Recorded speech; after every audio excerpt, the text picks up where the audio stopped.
الحمد لله وحده والصلاة والسلام على رسول الله وبعد. عن أبي أيوب الأنصاري رضي الله تعالى عنه أن أعرابيا عرض على النبي صلى الله عليه وسلم في مسيره. حضرت ابو ایوب انصاری رضی اللہ تعالیٰ عنہ کہتے ہیں کہ اللہ کے رسول صلی اللہ علیہ وسلم ایک سفر میں تھے. اتنے میں ایک عراقی آپ کے پاس آیا.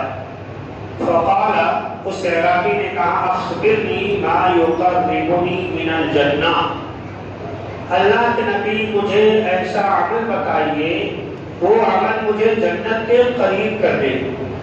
ویباعدنی من النار، اور وہ عمل میں جہنم سے دور کر دے.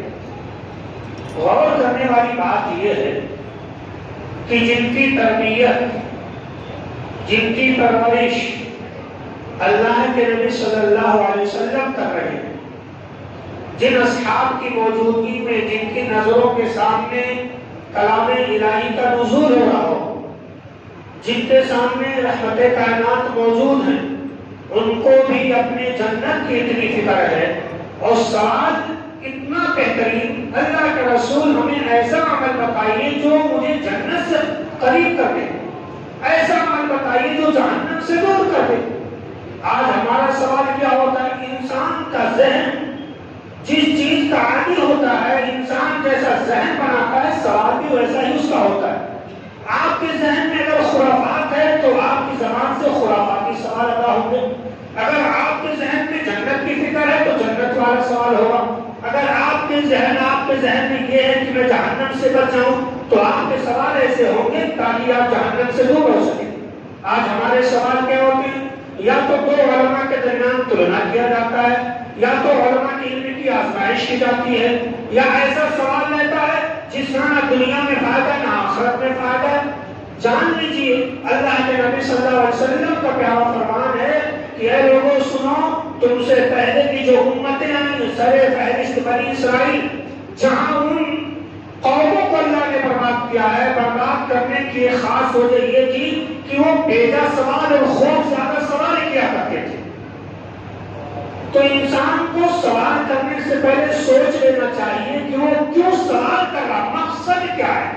اگر مقصد اس کا اپنے ذات کے فائدے کے لیے تو ٹھیک ہے، یا دنیا آخرت کے فائدے کے لیے تو ٹھیک ہے.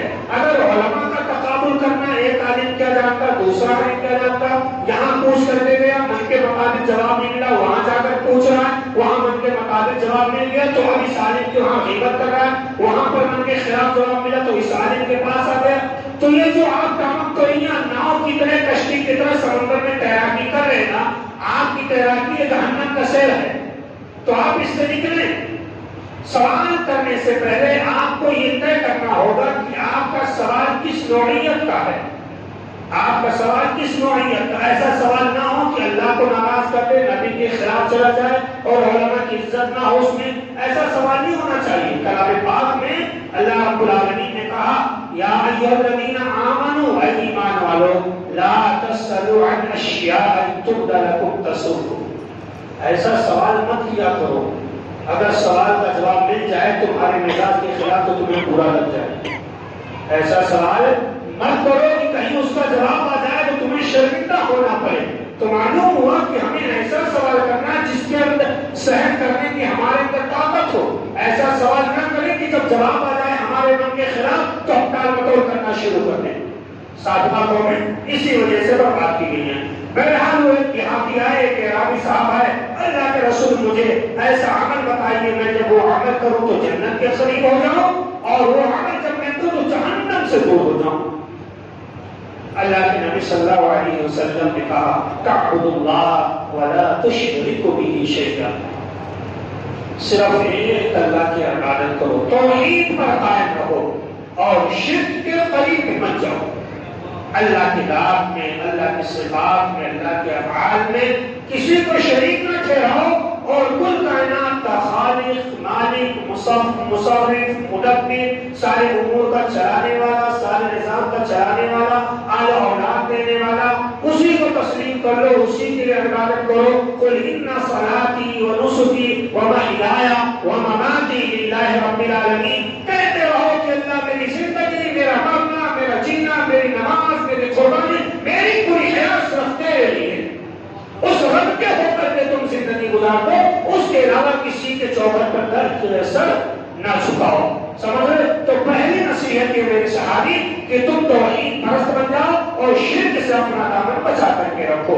وَتُقِيمُ الصَّلَاةَ اور نماز کو قائم کرو. نماز قائم کرنا ہے، ادا نہیں کرنا ہے نا. وقت پر نماز کی پابندی کی جائے. اول وقت میں موقع نہیں ملا تو جو نماز کا اوقات تھا ان میں ادا کر لیا جائے، لاپرواہی نہ برتی جائے. منافقین کی طرح کی وقت ہے ٹائم ادا کر سکتے پھر بھی آپ لاپرواہی کر رہے ہیں. جب سورج ڈوبنے کے قریب آیا، وقت انتہا کو پہنچ گیا تو جلدی جلدی ہور سبر مار کر کے وضو پانی پھینک کر کے چہرہ ہاتھ پیر پہ آ کر کے جلدی جلدی دو نماز پڑھ کے بھاگ گئے، کوے کی چوٹ کی طرح مار کر کے.